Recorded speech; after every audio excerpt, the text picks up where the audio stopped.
dia, boa tarde, boa noite, tudo bem? Eu espero que sim.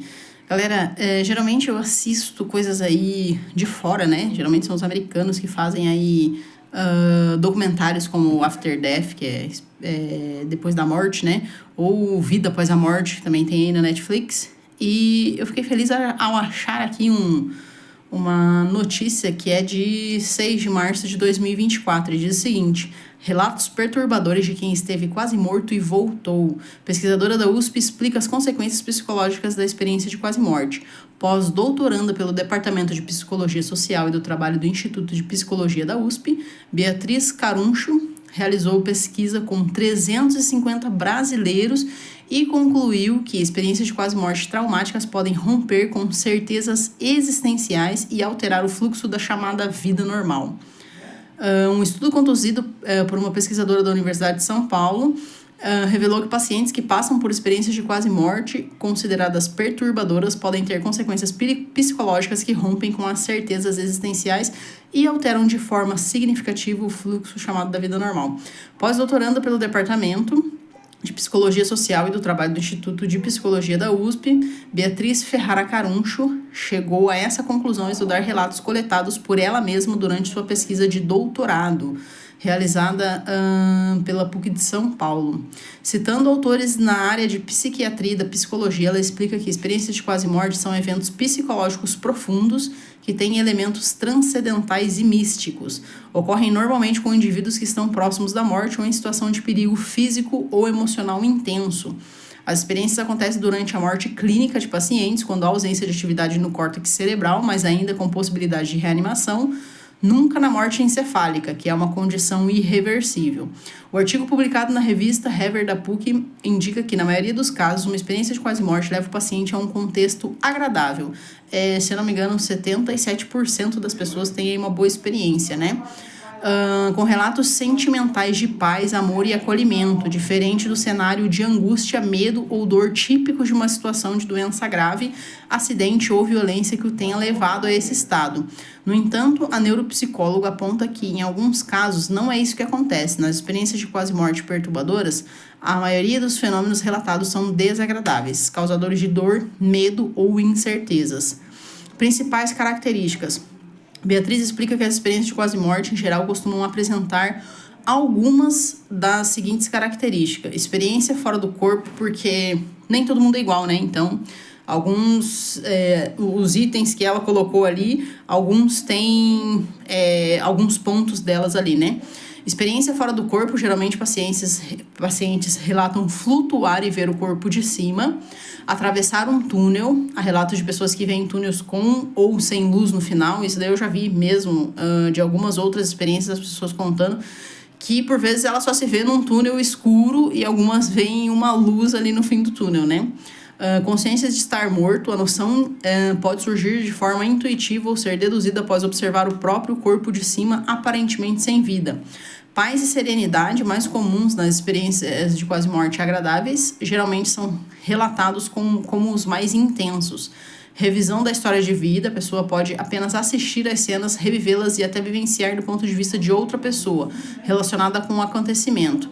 Ver entes queridos já falecidos, além de pacientes visitarem familiares já mortos. Há relatos de crianças que veem parentes falecidos há anos e depois identificam esses parentes em fotos antigas.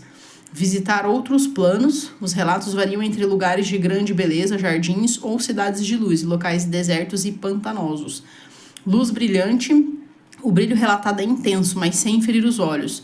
Tem um relato de um senhor aí que eu vou trazer aqui, que é muito legal, que ele fala disso daí, que era uma luz intensa, mas tipo assim, tão intensa como o sol. Só que o sol, assim, a gente olha pra ele, você não consegue olhar pro sol, porque ele machuca nossos olhos, né? E essa luz não, ela era muito intensa, mas você conseguia olhar pra ela sem ter os olhos machucados, né? O brilho da luz brilhante, o brilho relatado é intenso, mas sem ferir os olhos. Alguns pacientes identificam como um ser que detém todo o conhecimento. Pessoas religiosas podem identificar como Deus, um guia, um orixá, etc. Vai depender aí da crença da pessoa, né? Beatriz realizou o estudo com 350 pessoas no Brasil e observou que o fenômeno afetou 14% dos pacientes. Em geral, 51% dos pacientes que correram risco de morte.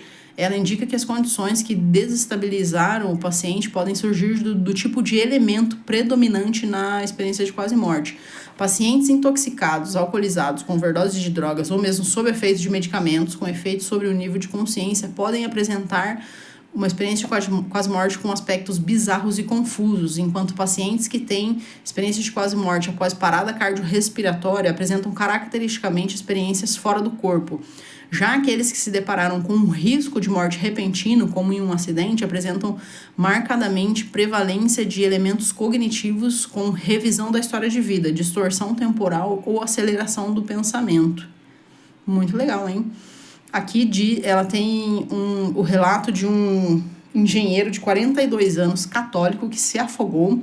Após a experiência, ele desenvolveu transtorno de estresse pós-traumático e distúrbios de sono. Ele disse: acho que fui pro inferno, nada nunca mais foi igual. Faz 3 anos que eu me afoguei, fui para um lugar horrível, era escuro e sujo, pessoas gritando e chorando. Isso daqui a gente imagina que seja um umbral, né? Que é o que se diz aí no espiritismo, né? Tinha um homem que ria enquanto levava muitas pessoas presas numa corrente. Ele me viu e disse que logo iria me levar. Para ele não deve ter sido muito legal, né? Não gosto de contar isso porque acham que sou louco ou então acham que eu sou uma pessoa má. Isso aqui é complicado. Acho que talvez muitas pessoas nem contem essa experiência por conta disso, né? Porque todo mundo vai achar, você tá pirado. Tipo, foi algum remédio que você tomou. Tipo, eles sempre falam alguma coisa. Só que a gente tem milhares de pessoas relatando esses tipos de experiência, né? Ele falou que não gosta de contar isso, né? Porque eles acham que ele é uma pessoa má por ter ido para esse lugar. Eu acho que fui para o inferno. Nada mais foi igual. Não tem uma noite que eu durmo bem e não tenho pesadelo com isso. Então, toda noite ele tem pesadelo e ele não dorme bem por conta disso. Sinto falta de ar, me sinto vigiado pelo mal e quando penso nisso, tenho medo e muita vergonha. Não sou uma pessoa ruim. Espero que tudo se ajeite e espero ser bom e também ser mais próximo de Deus. Segundo Beatriz, esse é o tipo 3 de experiência de quase morte perturbadora, né? Que são aquelas que, na maioria dos fenômenos relatados, são desagradáveis, causam dor, medo e incertezas. Dor que ela fala, não dor física, dor emocional, né? Vivi uma experiência em um local pantanoso e trevoso. Descreveu o meu biomédico de 26 anos, que também teve uma experiência de quase morte, do 3º tipo ocorrido após uma hemorragia de pulmão. Isso foi bem pesado também, né? Sabemos que não estamos ali em matéria. O relato de um comerciante de 32 anos que sofreu um acidente de motocicleta e teve sequelas físicas. Foi surreal, uma realidade totalmente diferente da de costume. É algo que nos envolve de uma maneira que sabemos que não estamos ali em matéria, mas nossa consciência é atraída por esse ambiente. Foi mega surreal. Esse é o 2º tipo de experiência de quase morte perturbadora, que costuma aparecer como um tipo de experiência paradoxal em que o paciente se defronta com um vazio e tem dificuldades para lidar com isso, pois coloca o ser humano em contato com a possibilidade de deixar de existir. O sujeito sente que espera passivamente por algo que não sabe ao certo o que é ou se realmente virá. Uma médica de 68 anos relatou na sua experiência de quase morte que teve após um choque anafilático durante um exame de contraste. Ela disse que despencou em queda livre até bater com muita força. O primeiro evento foi uma revisão crítica da vida até aquele momento. Em seguida, entrei muito amedrontada numa espécie de buraco escuro e estreito até chegar a uma luz no fim do túnel. Saí num local de paz luminoso, infinito, com uma música que eu nunca tinha ouvido antes, cheiros suaves e vozes muito doces e acolhedoras. Antes de ver qualquer pessoa, despenquei em queda livre em uma posição até bater com muita força no interior do corpo, entrando pela região do chakra cardíaco. Demorei a conseguir mover o corpo. Os registros médicos dizem que fiquei imóvel por cerca de 10 minutos. Esse é o primeiro tipo de experiência de quase morte perturbadora, que são semelhantes às agradáveis, mas são entendidos pelo paciente como algo assustador ou desconfortável. Vi meu corpo caído no chão do hospital. Também do tipo 1, o relato a seguir foi dado por uma funcionária pública federal de 56 anos, que passou por uma experiência de quase morte após complicações decorrentes de um aborto. Tranquilidade, campo cheio de flores tipo margaridas e ao mesmo tempo em que vi meu corpo caído no chão do hospital. Não conseguia me mexer, era puxada para o túnel. Abaixo, uma médica psiquiatra de 42 anos que também teve uma experiência de quase morte da tipo 1. O legal aqui é que ela colocou como tipo 1, 2 e 3 das perturbadoras e tipo 1, 2 e 3 das que são mais tranquilas, né? Essa daqui foi ocasionada por um traumatismo craniano. Ela disse que teve a sensação de entrar em um túnel em alta velocidade com luzes coloridas e sensação de morte iminente, paralisia. Não conseguia me mexer, eu era puxada para dentro do túnel de luzes. Eles sempre contam isso daí, né? Que tipo assim, quando eles caem, eles têm a consciência de que eles morreram, né? Tipo, só tá a sua consciência ali, é só seu pensamento que tá ali, né? E daí eles sempre são atraídos para essas coisas. Tanto que do senhorzinho que eu vou trazer aqui, agora eu esqueci o nome dele, ele também se afogou, né? E ele tava no fundo de um lago. E daí ele tentou colocar a mão para se empurrar e a mão dele ficou grudada na lama debaixo do lago, né? Então, ele falou que a voz que vinha na cabeça dele, ele tinha consciência de que ele tava se afogando, de que ele ia morrer, né? E a voz dizia, só relaxa, relaxa e se solta, não tem problema nenhum. E nisso que ele soltou foi onde a consciência dele foi para esse lugar aí de onde ele teve a experiência, né? Só que ele contou isso muito tempo depois. Na época, tipo, ele tinha 18 anos, e ele foi contar essa experiência, assim, ele já tinha pelo menos uns 50, sabe? Aqui temos o relato de uma vendedora de 35 anos que passou por uma experiência de quase morte tipo 1, provocada por uma hemorragia interna causada por complicações de uma gravidez ectópica. Na mesa de cirurgia, enquanto ocorria a operação, eu estava com muito medo e ansiosa. Em um determinado ponto, senti como se a sala de cirurgia ficasse mais clara, como se as luzes ficassem mais fortes e brancas. Nesse momento, senti um alívio muito grande, uma tranquilidade e paz. Algo muito instantâneo eu estava com muito medo de morrer e pensando no meu filho e meus familiares, mas nesse momento em que a sala ficou mais clara, não tive mais medo de morrer. A pesquisadora aponta que é um claro exemplo de experiência de quase morte que se inicia desagradável devido à presença de sentimentos angustiantes da sensação de estar morrendo e se desenrola de maneira mais agradável. Em geral, a escuridão é descrita como tão densa que não se vê nada e até mesmo os sons são absorvidos por ela, num silêncio profundo e pesado. Quando há sons, são de gritos, lamúrias, choros ou ameaças. Pode haver a presença de seres perturbadores, chorosos ou ameaçadores. Em alguns casos, sons de correntes ou de tortura também são relatados, afirma Beatriz. Nas experiências em que há outros seres no local, esses são descritos como seres sofredores ou perturbadores, ou ainda como seres ameaçadores e perturbadores, que de algum modo fazem o paciente sentir medo e insegurança. Durante a experiência, existe a sensação de que a qualquer momento a pessoa pode sofrer algum tipo de violência ou ser torturada. Isso daqui lembra um pouco o filme Nosso Lar, né? Que o médico aí vai parar no umbral, né? E depois acaba indo aí para a colônia, né? Mas a maioria do que eles contam aqui é sempre sobre o mesmo lugar, né?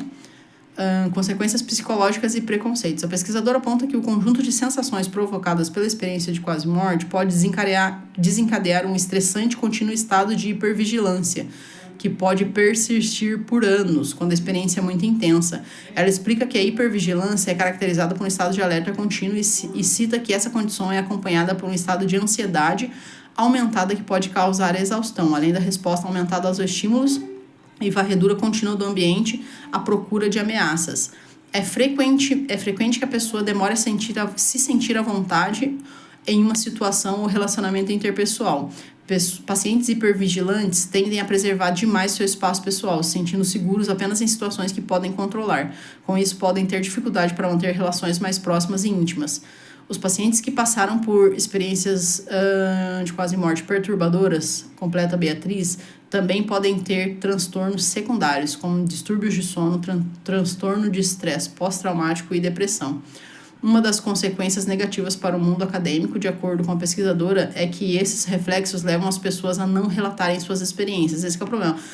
Tanto que a maioria dos que a gente vê, a maioria dos que eu vi, são de fora, né?